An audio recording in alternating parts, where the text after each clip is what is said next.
नमस्कार, मैं हूं आपके साथ मयंक। देखिए, दिल्ली एनसीआर में प्रदूषण को लेकर बहुत बड़ी खबर आई है। दिल्ली में एनसीआर में ग्रेप 3 लागू कर दिया गया है और लगातार जो प्रदूषण का स्तर बढ़ता जा रहा है, एक्यूआई का लेवल लगातार खराब हो जा रहा है, उसकी वजह से ये फैसला किया गया है। दिल्ली में कई जगह एक्यूआई लेवल 400 को पार कर चुका है, जिसके बाद जो है वो ये फैसला लिया गया है कि दिल्ली एनसीआर में ग्रेप 3 लागू कर दिया गया है। देखिए, लगातार बताया जा रहा है कि हवा की रफ्तार बेहद कम है और स्थिर वायुमंडल के कारण जो है प्रदूषण बहुत ज़्यादा बढ़ गया है। पूरे दिल्ली एनसीआर में स्मॉग जो है उसकी चादर बिछी हुई है। इसकी वजह से ये फैसला लिया गया। देखिए, दिल्ली में वायु गुणवत्ता लगातार बिगड़ने के चलते एक्यूआई 401 तक पहुंचा है, जो सीवियर श्रेणी में आता है। 12 दिसंबर को शाम 4 बजे एक्यूआई 349 था, जो रात भर तेजी से बढ़ते हुए 13 दिसंबर को सुबह 10 बजे 401 के स्तर पर पहुंच गया। हवा की कम रफ्तार, स्थिर वायुमंडल और प्रतिकूल मौसम को एक्यूआई बढ़ने की मुख्य वजह माना जा रहा है। हालात को बिगड़ने से रोकने के लिए सीएक्यूएम की ग्रेप उप समिति ने जीआरएपी स्टेज 3 लागू करने का फैसला कर लिया है। अब इसका नतीजा क्या होगा, इसका नतीजा समझिए।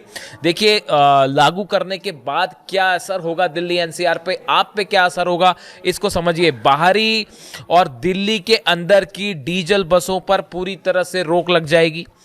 क्लास 5 तक के स्कूल बंद कर दिए जाएंगे। ऑनलाइन मोड में पढ़ाई की इजाजत होगी, यानी 5वीं क्लास तक की जो पढ़ाई है वो ऑनलाइन होगी। बच्चों को स्कूल नहीं जाना होगा।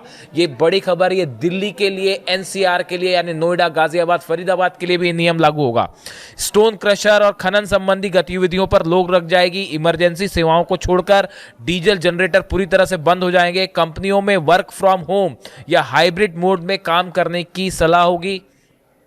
इसके अलावा जो सीमेंट से जुड़े काम हैं, बालू मतलब रेत से जुड़े जो काम हैं, उनकी जो आवाजाही ट्रक करते हैं, उन पर रोक लग जाएगी। इसमें 2 अहम बातें हैं जिसका संबंध सीधा आपसे हो सकता है कि जो बच्चे हैं 5वीं क्लास तक के, उनकी पढ़ाई ऑनलाइन होगी ग्रेप 3 में और उन्हें घर से जो है पढ़ाई करना होगा। दूसरी बड़ी चीज़ ये है कि कंपनियों को वर्क फ्रॉम होम की सलाह दी गई है। हाइब्रिड मोड में जो है वो काम करने की सलाह दी गई है और इसके चलते देखिए एक बड़ा असर जो है वो आम लोगों पर पड़ सकता है। और लगातार आप देख रहे हैं दिल्ली में जिस तरह से प्रदूषण का लेवल स्तर जो है वो बढ़ता जा रहा है और एक्यूआई जो है वो एक्यूआई लेवल जो है वो 400 के पार पहुंच गया कई इलाकों में और हालात जो है बड़े सीवियर श्रेणी के हैं। लोगों को खासी दिक्कत का सामना करना पड़ रहा है। आंखों में जलन हो रही है। कई बच्चों की इस तरह से शिकायत आई कि आंखों में जलन हो रही है, गले में जलन हो रही है और कई तरह की एलर्जीज, रिएक्शंस इस पॉल्यूशन की वजह से देखने को मिल रहे हैं। जिसके बाद जो है अब ये फैसला किया गया है कि दिल्ली में और एनसीआर में जीआरएपी 3 जो है स्टेज जो है वो तत्काल प्रभाव से दिल्ली एनसीआर में लागू कर दिया गया है। इसका बड़ा असर होगा और देखिए आने वाले दिनों में ग्रेप 3 के बाद क्या वायु प्रदूषण का स्तर बेहतर हो पाएगा, क्या एक्यूआई लेवल नीचे आ पाएगा, ये वो तमाम सवाल हैं जिस पे कुछ इंतज़ार करना होगा। देखना होगा कि ग्रेप 3 लागू होने के बाद क्या असर होता है। ये जो ठंड के दिन होते हैं इसमें अक्सर जो है एक्यूआई लेवल बेहद ख़राब होता है और अब देखना होगा कि क्या इसमें असर देखने को मिलता है। लेकिन फिलहाल ग्रेप 3 लागू करने का फैसला जिसका आप पे, हम पे, सब पर सीधा असर होने जा रहा है। इससे जुड़ा जो भी अपडेट होगा आप तक पहुंचाएंगे।